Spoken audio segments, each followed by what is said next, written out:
Hey everyone, this is going to be quite a long video, so to save you time, if you're content with your life, if you're happy with what you're experiencing and it matches your ambition, your vision for your life, you can stop now.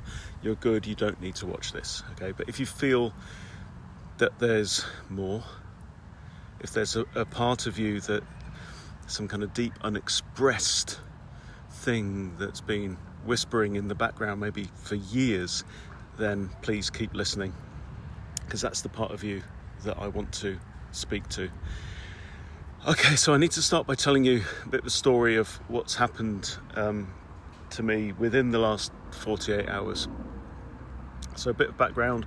So I'm in Australia right now in the summertime, and since the start of December, so for the past 2.5 months, I've been working like stink on a new project, which is software to do with chess. That's one of my areas of interest, and it's really cool. It's really exciting. So I've developed this prototype. It's really early alpha stage, and we got back to Melbourne, and I've been really excited to tell the world and to show people this thing. And I came up with an early launch, invited people that they can submit to get a report from this software, and this early launch, nothing. Well, I got one order. So it's Tuesday night, and it just felt like all the air came out of my sails, and I'm lying on the couch because I knew I wasn't going to be able to sleep anytime soon, and I knew I was going to be restless. I didn't want to disturb Claire, so I'm lying on the couch, and honestly, it felt like my life was falling apart, and I was hit with this realization, and like a brick to the head. And it said, you've gone and done it again. The same old familiar cycle, right? I have a great idea. I get really excited. I implement it like crazy, and it doesn't take off immediately. And then I just get despondent, right? But this time, for whatever reason, it was worse. It was like depression. And it wasn't just that particular launch, that particular project. Is everything. All of it just came back all at once. There's decades of the same thing. What was it? A few months ago, I decided, this is painful, I decided to count up all of the ideas that I'd tried to launch in the past 10 years or so. That's books, businesses, courses, blah blah blah. That's not even counting a lot of the things that have worked. I stopped at 50. I stopped counting at 50 projects that I'd initiated and hadn't seen through, or some I had seen through, whatever. And there's this pattern, right? I have these what seem like amazing ideas. I try to launch it into a business, and I've got no patience to see it through, and I get bored and I walk off. Now, I have had some success. Now, I've talked about this before in the past. In the early 2000s, I was really keen, really focused on web design, and I started a blog. It was just before blogs really happened. It was about 2004. It was before WordPress and stuff. So I was publishing articles about web design, and my website was one of the top and most popular web design sites in the world. And the number of times I've said, look, if I could go back and be back in that time with what I know now, I'd never have to work again, blah blah blah blah blah. Anyway, stop me if you've heard this before. Save the Pixel. I wrote a book, The Art of Simple Web Design, published it Christmas 2008. That ebook, and I sold it only as a PDF, made $250,000 US from that ebook alone. I did a second edition a little bit later, and then I just got bored and wandered off. My Pro Web Design course, marriage came to an end late 2010. I decided I was going to make a course about everything that I knew about web design, copywriting, graphics, all that kind of stuff. Again, I launched that. That also made a similar amount, $250,000 US, and that ran for a couple of years. And then literally, and I had a mailing list of 30,000 names. I just walked away from it all. It's hard to explain why, but it no longer held my interest, and I wandered off. Okay, so since then I've probably had more roles, more almost job descriptions or whatever each year than most people do in their entire lifetimes. And it's exhausting. I won't even go into it. Run courses, run conferences. I've been a diet coach, everything from plumbing didgeridoos to teaching chess, right? And a number of books on different topics, right? It's painful to look back, and there is a point to all of this, right?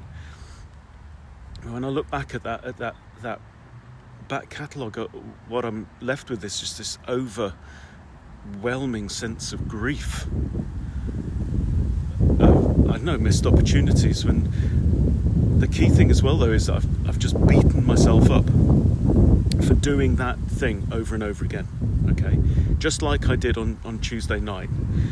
Okay, so I'm lying on the couch, and it's just after midnight. So early hours of Wednesday morning, I was overcome by this feeling of hopelessness. I was even like having dark thoughts coming into my mind, like, what's the point, even to the extent of, would it matter if I wasn't here?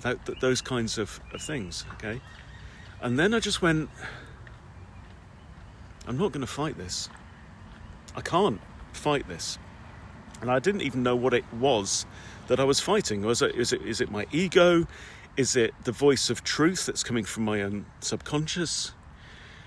So what happened next was I was then kind of got this wave of feeling of freedom, elation, almost like the chains loosening.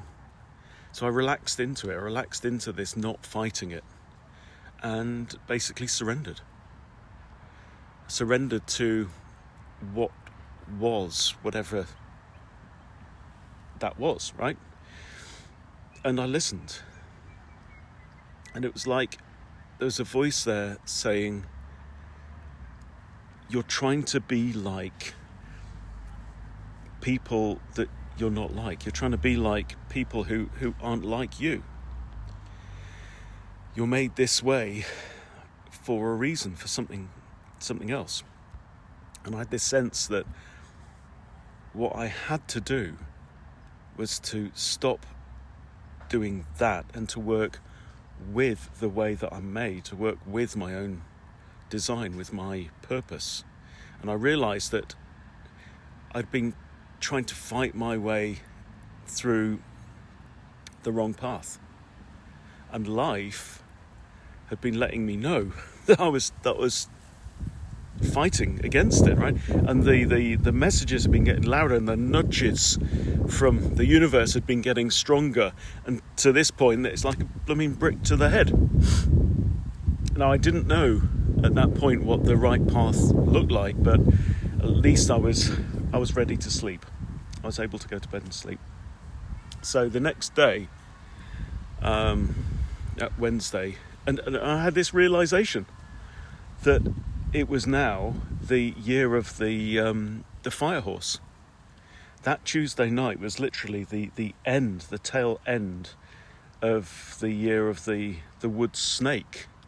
This is Chinese astrology, and the wood snake was about kind of holding back, coiling up, and then shedding the things that no longer serve you. You let go of what you don't need, but it's all about kind of holding that energy. And then fire horse is about charisma, coming out, velocity explosion, completely different kind of personality. And it was literally that night. That was the turning point between the old and the new years in Chinese things. So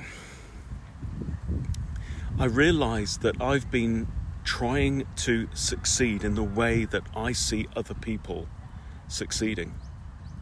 And I've studied success. I've had business coaches. I've read countless books, right? I know how to be an entrepreneur. I know how to build a business, but I just can't seem to do it. Why can't I do it? Could it be undiagnosed ADHD? Maybe. But whatever, at its root, it's about working with or against your design. And I know that building a business like that week in, week out, that's not me. It's not my path. It's not my way. And it just leads to frustration, guilt, poverty, lack, and exhaustion. It's left me beaten up and broke more times than I can tell you. And what I've always done is the exact same thing, just going around the same circle, right? Just new great idea, and I repeat it, and I go around the cycle one more time. So I realised, okay, if building a business like that isn't for me, I need to find my way. What's my way? And I think that a lot of us today have that sense of feeling lost in the world and looking for our way. So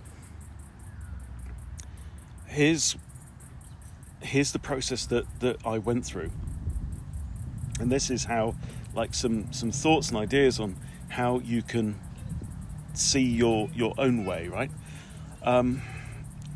Now, this is kind of weird, but I had this knowledge that I already knew. And don't ask me how I knew. But you can look back at your life for clues, because the clues will be there. Right? One is, for me, 50 plus ideas. I'm an ideas person. I've always known this, right? I'm a creative. I'm not a builder. So clearly what I'm meant to do is I'm meant to conjure up ideas.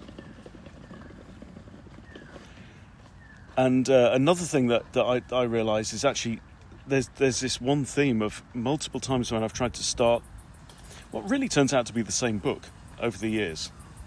And it's had different names. You know, I had one called How to Be Number One, Path Program was it, and then the Genius Code later. And it's like that's this thing that's been trying to crack its way out, right? Like I've been orbiting the same star for several years. I asked myself, what do I love? What do I really love? And what really turns me on is the power and the potential of human beings. That's what I believe in. I ask myself what I hate, and it's the flip side. It's potential being wasted. Our bodies and minds and spirits unfulfilled. I've had this sense for years, just when I drive around and I see people shuffling down the street with their head down, and it's like I want to shake people and say, you're better than this. There is a life that's better than this for you. And this kind of this hate thing is a powerful emotion. A lot of us today shy away from that emotion. It's really, really important. So I guess that is a huge theme, this potential.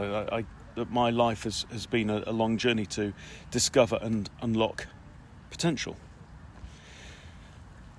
What is the vision that activates my heart? And it's the thought of people standing tall, standing strong. What's my biggest gift? And you can just literally, if you get a pen and paper, just write this stuff down. The biggest gift for me is taking really complex stuff and making it understandable. How would I most love to serve the world?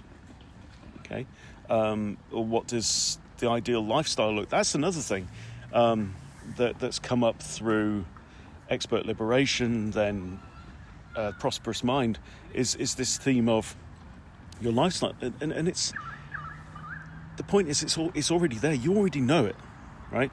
And so for what I've always said is, look, I want my job. I want to be paid to think. I want to walk on the beach or walk in nature and think and write notes and record, and that's it. That's how I want to serve the world. Okay, so keeping moving as well is really, really important. This is something I've realised actually very recently when I've been trying to juggle 2 or 3 things, is working in sprints as well. Just doing half an hour on something. Right, I give myself half an hour, then I do half an hour on the next thing, and then I go back and swap around. But something for me is just keeping moving, keeping changing, change my environment all the time. Travelling, what I'm doing, I want to do work that I can do when I'm travelling. Now, if you think that's just a daydream, right? Well, what if it isn't just a daydream? What if it's your soul that's speaking your truth to you? And then all of those, you can ask all of those questions, and then you can come through to, really the sharp end, which is what's the fullest, the highest expression of who I choose to be. And what I got was storyteller. Whether it's I'm doing web design, or I'm talking about diet, and I'm talking about soil, whatever it is, storyteller comes through. I take the complex things and I put them in a way that people can understand and connect with. So what we're talking about then is finding your way, what you're meant to do, and something that your spirit already knows. So your way is how you relate to the world. It's how you move through life, just putting one foot in front of the other. And I do believe that it's something that's there. It's inside us, but you know if it is. And it's something that can speak to you. If you just surrender and give up knowing what's best and just listen to your own intuition. So thinking about this, and I realised that every civilization has known this, and the different cultures give it different names. The ancient Greeks called it daimon, which is different to demon. It's like your daimon. In ancient India they call it dharma, which is like your path, your life destiny. But the Romans also had a name for it, and that is genius. That's where we get the word from. And that word just lights me up. Now, this has got nothing to do with IQ, right? This isn't genius level IQ. This is the creative spirit that lives within you that can guide you. So to find out what that is, you could apply, there's models and structures like ikigai, the Japanese word, which is a combination between something that you love, something that you're good at, that there's a need for and that people are willing to pay for. But your genius is not necessarily your special power. You don't have to be the best at it. Having a skill isn't the same as genius. It's something much deeper than that. And when we talk about the need and people's willingness to pay, it doesn't have to appeal to everyone. That's really, really important. So, if you're off your path, if you're not in your genius, there's lots of signs, and I know these. Right? I know what it's like to be on, I know what it's like to be off. When you're off, for me, I get this sense of, this is frustration. I also feel like I can't truly commit. And this is me. But if you don't commit, it's like the world knows, the world can sense that not commitment, and then that leads to failure, can lead to poverty. And when the more that you resist, the louder the whisper becomes a shout, and those nudges become, bricks thrown at you. But when you're in your genius, then how do you know? Well, it feels true. There's a beautiful quote from Carl Jung, who said the privilege of a lifetime is to become who you are. So when you're in it, when your genius is expressed and flowing through you, it lights you up, it turns you on. And it comes through with ease, manifests through your life with ease. Now, of course, we all know people who've just forced their way through, and they've achieved material success through this sheer power of their will, pushing against their genius, and come through that and then aren't fulfilled. But when you're in it, it doesn't feel like work. When you're walking your path, when you're living your genius, that the line between work and not work and life just dissolves away. And I know that when I'm in that ideas mode, when I'm writing and I'm in the flow, that's not work. This isn't work. What I'm doing right now isn't work. There's a sense of flow as well. There's the natural abundance. You're working with the law of nature. It comes to you, it comes through you, and it's effortless. Also, this kind of pressure, this drivenness melts away, and time seems to slow down. It's just easy. And the other thing as well is that there's when you're living and working your genius, there's no limit to the value that you can create. Your genius and your creative potential for your impact are unlimited. So I believe, and you'll know if this is true, that it's already there. You just need to give it form.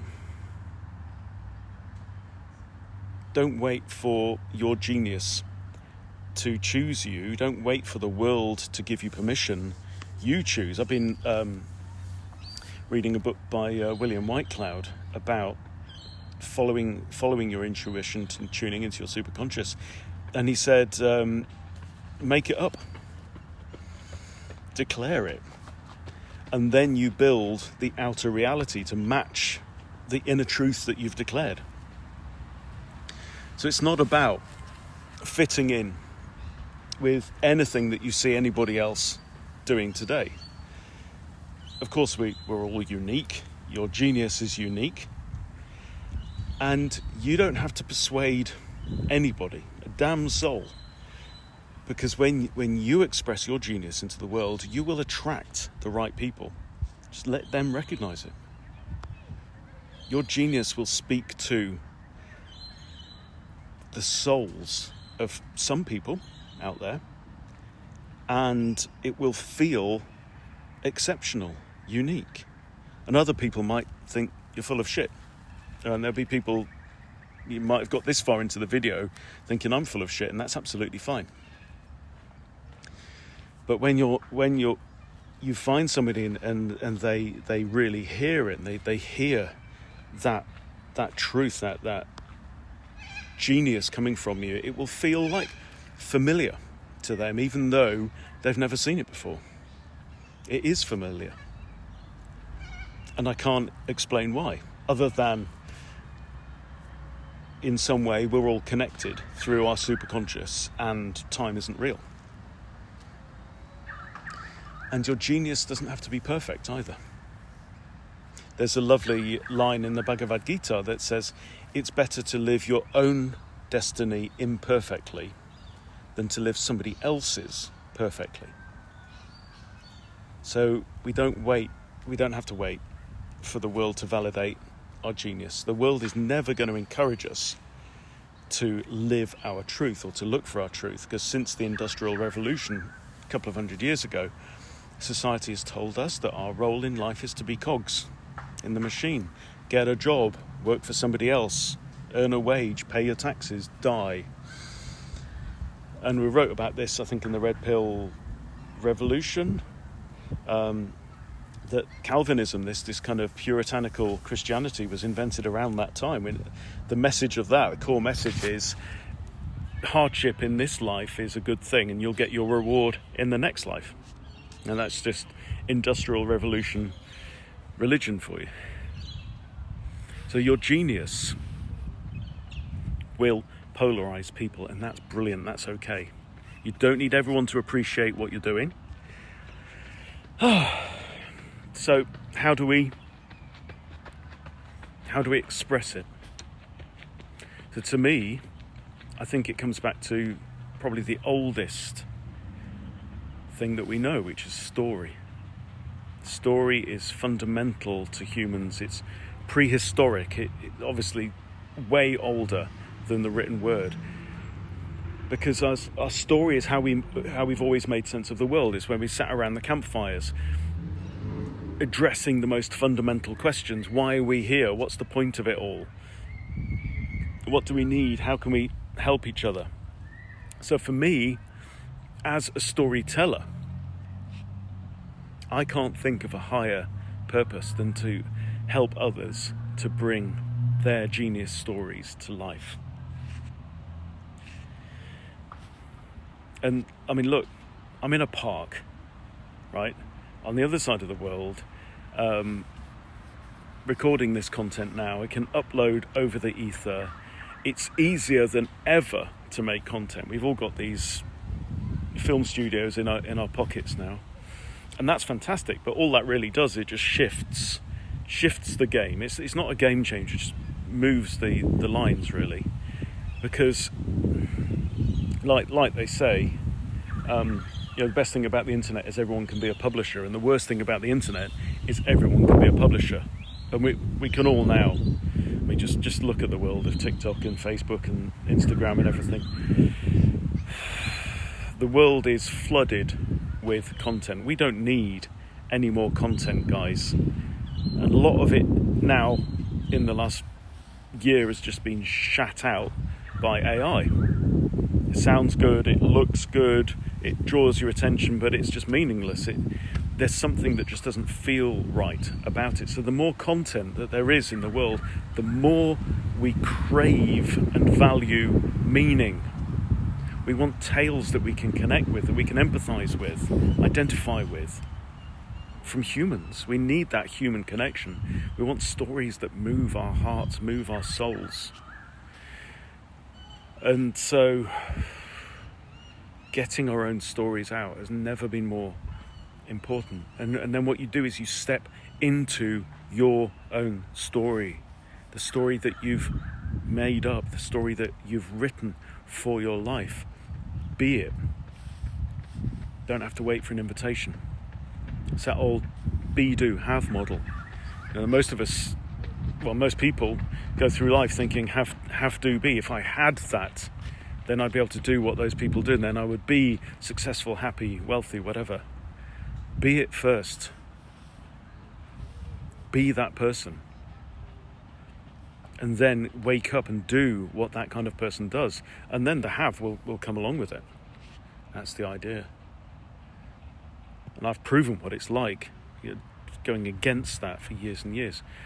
So what we're talking about, this genius, identifying your genius and telling your story and stepping into your story, this is way more than branding, like personal branding. It's who you choose to be. And then that is who you are. So it turns out that this story from the past less than 48 hours has actually been a lifetime in the making. And so what I'm doing now is I'm going to let the other things just go. I'm going to commit myself.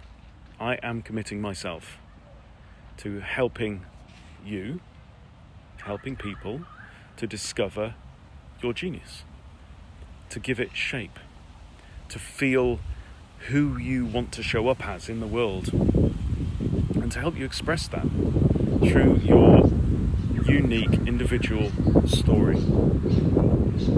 Now, I know I'm not here to create anything new because it already exists. All we need to do is give it shape, give it expression. So, this message, this invitation, is for anyone that knows that there's something still unexpressed. You feel like this message may have come at the right time. You feel like, yes, it's time to put yourself out there. And this probably it shouldn't be a comfortable feeling or thought. Stepping into your genius means stepping up. And if that absolutely terrifies you, then now isn't the time. But if there's that tingle of fear, that thrill, exhilaration, that's different. That little bit of fear, that's when you know your inner voice is speaking to you saying, this is important. So my question to you is, this is the big question, right? What does your genius have to say? That's what we're looking for. So right now, it might be saying to you, like with me, it's time to stop pretending to be something that you're not. It might be saying, are you ready to believe in who you are? You belong in this world, fully expressed. So if when you hear those words, if your heart rate quickens a little bit, that's the sign. That's what you're looking for. That I've got that feeling right now. That's what happens when you're in your genius, and when you're putting it out there. It's not going to feel safe and comfortable, and maybe it never will, because being alive isn't always safe and comfortable. And you already know what you're going to do with this information. If you're feeling that pull of creative tension right now, then I would ask you to get in touch. We'll have a conversation about what's possible. So I'll put a link below this. Click on that. I'll explain how it works. All of this that's come through me in the last 2 days. And it just starts with send me an email. Tell me how you would love life to be different. I've given up. I've given up being what I'm not. This is the story of a lifetime. It feels like everything has been leading up to this moment. So here I am. This is me. I'm ready to use my skills, all that experience that I've built up over those decades, and my passion, my time, my energy to serve you if you're ready to step into the highest version of yourself. Thanks for watching.